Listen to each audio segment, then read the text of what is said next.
In this video, I talk about the new dynamic and exciting protest movement focused on climate change that's doing what protest movements so often do, the wrong thing in absolutely the worst way. My name's Mallen Baker, this is the Mallen Baker Show for Changemakers. This is a challenging topic to talk about. Lots of really good-hearted people are getting out on the streets to make themselves heard on a topic of prime importance, and I don't want to do them down in any way whatsoever. I began my adult life protesting outside a proposed nuclear missile base, so my roots are in such protest movements. That's why I know a thing or two about them and how effective they are, or unless you live in France, how effective they aren't. But first, a quick recap on what is this thing that's calling itself the Extinction Rebellion.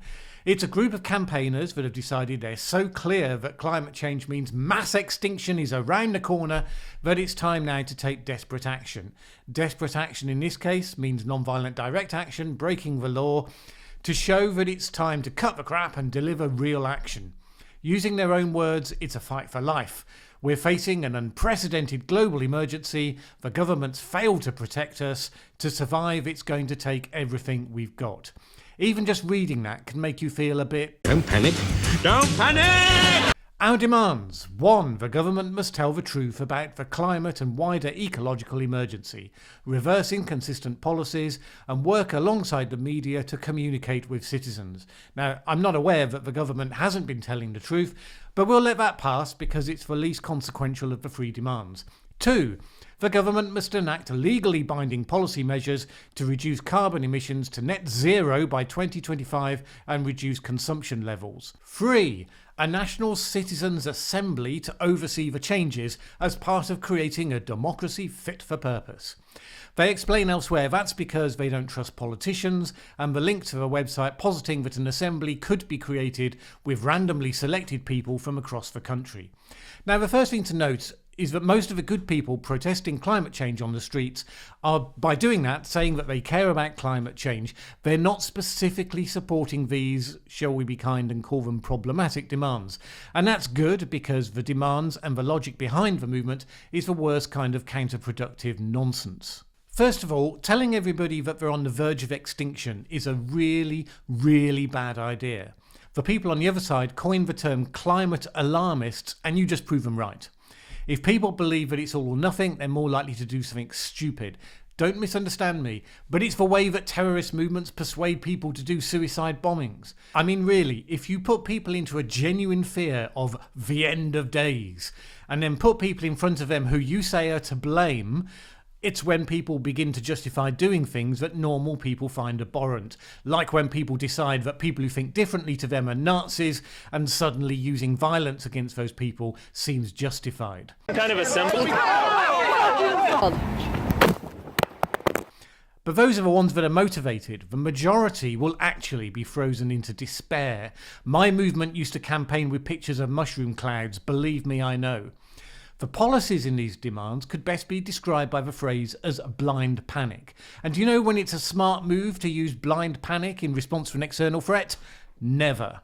A martial artist will tell you that when you're in a fight, you should avoid fear, avoid anger, keep your mind clear. Even if you're in that fight and losing, even if death seems certain, there is never a case for lashing out blindly in panic. At no point does that improve your chances of survival. And it's the same here. We are facing some serious problems, absolutely. There is a non-zero chance that it goes completely pear-shaped. Equally, it's far from being a 100% chance, not if you're going from the science alone. There's everything to play for.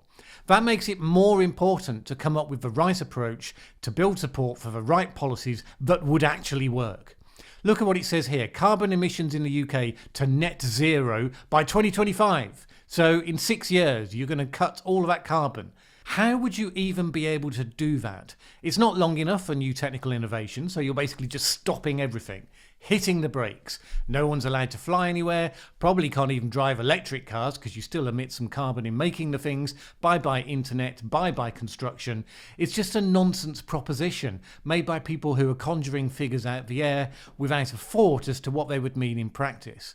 It's a goal without a system to achieve it. It's impossible to conceive of a system that would achieve it, short of Cambodia's killing fields. So it's not surprising that the government isn't responding to embrace your impossible goal. Doesn't make them bad people, just makes them sane and reasonable. Now, it's fun that they talk about citizens and the government as though they talk for the former in the face of the inaction of the latter. The citizens of this country, nor any country, would put up with these policies because they would mean real and immediate hardship. Did you see what just happened in France? Did it cross your mind what it means? It means that policies for change have to work with people the way they are, not the way you'd like them to be. You can say to the citizens, but things are urgent, so you have to do this thing whether you want to or not. Do you know what you'll get in response? And you'll deserve to get that response. The professional campaigners may think that the capitalist system we have is awful, but it has achieved a huge amount over the last few decades that we never thought possible. This is what's happened to extreme poverty over the last few decades. And guess what? Societies that are not in extreme poverty value the environment more highly than those that are. When I became politically aware in the 1980s, there was a rich world and a desperately poor world, and a big gulf between them. And we thought that could never change. Well, it did. And we've seen massive improvements in human well-being as a result. Now, we can't afford to stop there, and there's a lot more to do, because yes, that wonderful capitalist system has made a huge difference to human well-being, but without evolution, it isn't sustainable. The challenge is to fix the problem without losing the benefits of what we've achieved to date.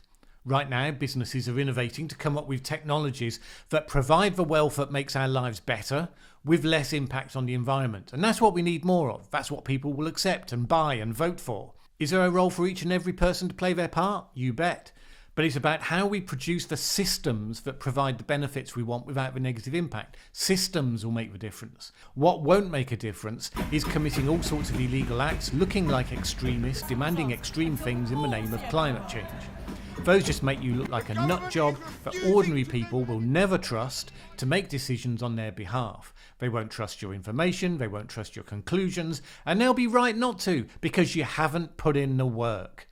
Anyone can come up with simple knee-jerk responses to complex problems. Guess how often those responses are the right ones? And here's a point. It makes it harder to build a consensus, the consensus we need, because those actions are polarising. You're actually making things worse. But protest movements tend not to care about such things because generally it's about the ego of the organisers and their self-indulgence that discounts whether or not they're actually making the difference that they think they're going to make. If you're a serious change maker, you have to be interested in the process of how change actually happens, and also what type of change would actually achieve the outcome without the negative consequences that you don't want.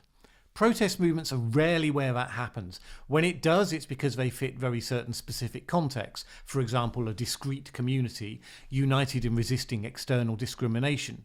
And as for the third demand, it's basically an argument that because there's a crisis, it's time to abandon democracy, another panic measure. Thanks for the advice, but I think most people will stick to having a say. The so-called citizens' assembly is a sham. If you currently brought together a genuinely random selection of citizens right now and asked them to oversee what should happen, they would say that they don't think it's as big a problem as the protesters do. We certainly shouldn't be doing all these extreme things to make people poorer. An earlier version of this demand, which has now disappeared from the web, suggested that the assembly would be appointed by the rebellion to make sure there were people qualified to do a good job. Now, of course, it's a nonsense because no one's going to give them that power anyway, and they know it. But it just plays into every negative thing that people think about environmentalists. Namely, they don't care about people because their policies would have massive impacts to impoverish people. They don't care about democracy because nobody would ever vote for their remedies. Is that a good look? If you want to protest and be visible on climate change, is that what you want to be associated with? Do you know how we made all that progress we made in the last 20 years? Bit by bit. People taking the opportunities in front of them to improve things, to push a little in the right direction, to take the time and care to solve difficult problems, and to consider unintended consequences. Celebrate those people. Aim to become one. And that means seriously dedicating your life to making an impact, not waving a banner, getting arrested, and then after a few months giving it all up and doing something else, which is what most people do. So that's all I wanted to say for this video. Unsurprisingly, I'm expecting a ton of kickback on this, and will consider all serious contributions to the debate because obviously that's what YouTube comments are famous for. On the other hand, if you agree with me on the spirit of all of this, even if not on all the details, then why not subscribe to this channel? and we can explore together over the next few months how you can become an effective change maker in whatever your chosen area of focus. My name's Mallen Baker. You've been watching The Mallen Baker Show for Changemakers.